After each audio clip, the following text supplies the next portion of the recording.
Welcome to the Chamber of Schenectady County's Business Advocacy Council interview with Madelyn Thorne, who's a candidate for the 49th State Senate District. I'm Jack Aernecke, and I'm pleased to be your host today.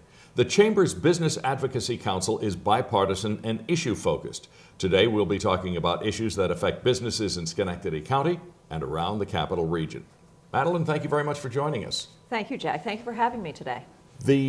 One of the big issues in the business community here in Schenectady and indeed all over the place is education and workforce development. Very high priorities because they need an educated workforce in order to be competitive locally, statewide, nationally, and globally. What level of a priority is education for you? It is of the highest priority. The school districts all across the 49th are being strangled with cuts in funding, cuts in programs, and our children are suffering because of this. We need legislators and representatives who are going to get in and tackle this very important and critical issue immediately. We can no longer put off addressing the cuts to our funding for our school districts. Our children need to have the right education so that they can take advantage of the good job opportunities that are coming into this district, high-tech opportunities, and the ancillary support services. Jack, so you know, I worked closely with a program through Northeast Parent and Child called Youth Build. That's another avenue that we need to support as much as we can and as much as we should. Youth Build provides real day-to-day job training for jobs that have openings immediately. I work closely with that program, I support that program, and I want to bring that to other areas within the 49th. It teaches young people job skills that they can go out right now and get a job, CNA, EMT, construction jobs. So there's different avenues that we need to support, all at the same time, all equally important. I think that we need to make sure that our children have the right education to take care of the variety of jobs in this area. We need to support them totally and completely.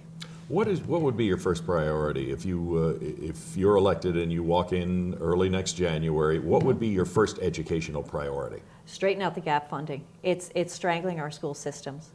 Okay. Explain gap funding for our viewers. Gap funding is back in 2008. New York State took money away from school districts, brought it back so they could balance the New York State budget.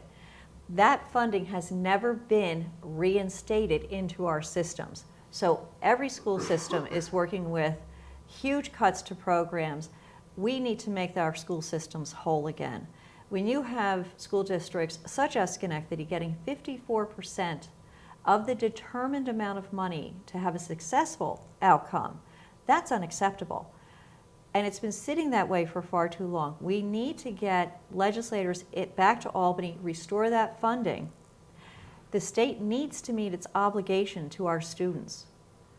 That's the first and foremost program. Get gap funding evened out, make it an even playing field all across New York State so all of our children have the same opportunity. Right now that doesn't exist. But it's going to be a tough political fight, I would think, because you have Schenectady getting, with gap funding, 54% of what it should. There's a district down on Long Island getting 110% of what it should. So how do you make that equitable? And isn't that exactly the problem? How are we letting that continue? Why are we punishing certain school districts? Why do we continue to punish? And that's all across the 49th. And that is exactly why we need to have a change in Albany, why people such as myself need to get in there.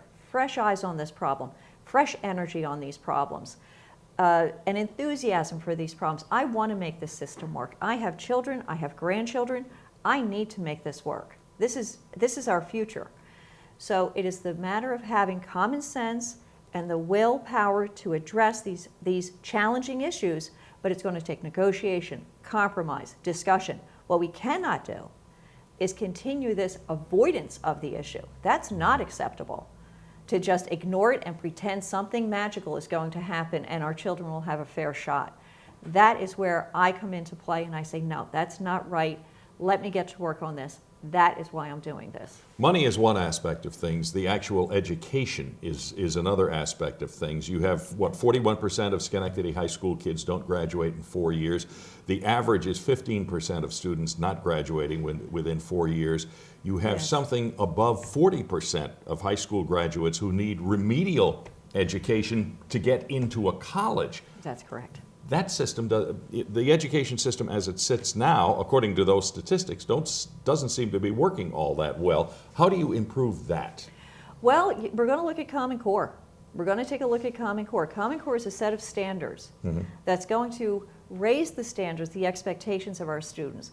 Common Core was implemented poorly. I think we all know that. I think we all accept the fact that it was implemented poorly. What we need to do is we all want our children to have excellent educations, excellent opportunities when they come out of our school systems, and be able to go into college fully ready to take on the responsibilities of a college curriculum. That, again, common sense is what we're talking here.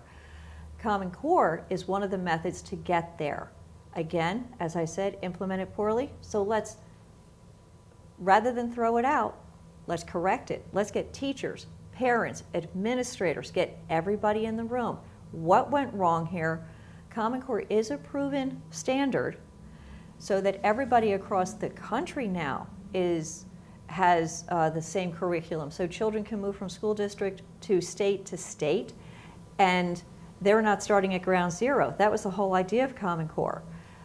We need to make it work well for our students, raise the expectations, and again, keep our children in school so they can grow in this district. So you are in favor generally of the overall concept of Common Core? I'm in favor of the concept. Again, implemented poorly. We didn't include the players, the proper players. We need to have teachers into the discussion. What happened in your classroom? What worked? What didn't work? Get the parents involved. When you change the curriculum for their students and their children come home and they don't understand a problem for the day, and their parents don't know how to help them with their homework, there's a huge disconnect there. That's a family core.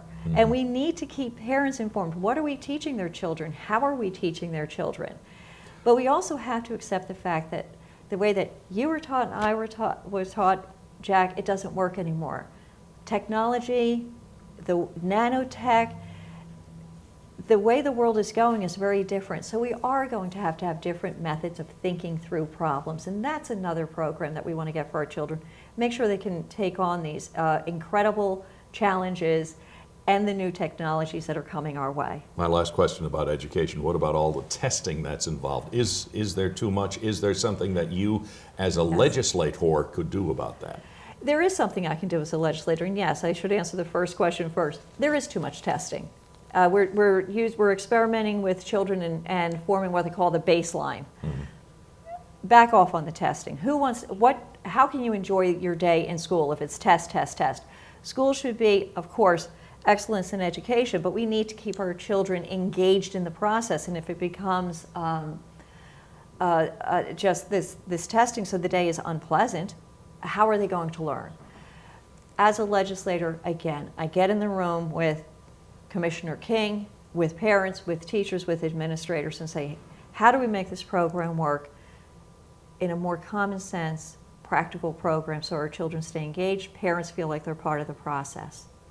Okay, let's move on to mandates, that other big bugaboo that bothers so many businesses. Governor Cuomo has said the state is very good at telling local governments what they need to do without providing the money to do it. That's correct. And there are a whole host of mandates that are really raising taxes, and in many cases, the large percentage of your property taxes doesn't even go to the local municipality, it goes to other stuff.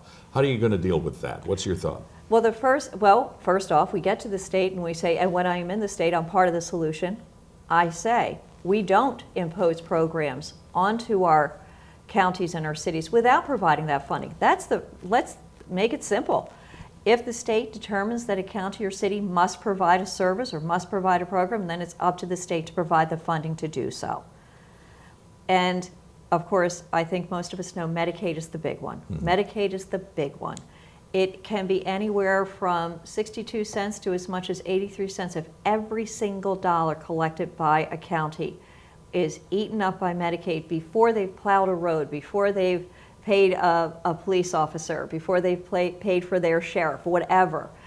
So Medicaid, New York State is the only state in the union that requires the counties, and therefore the taxpayers, property owners, to pick up that enormous debt. Let's move that back up to the state where it belongs.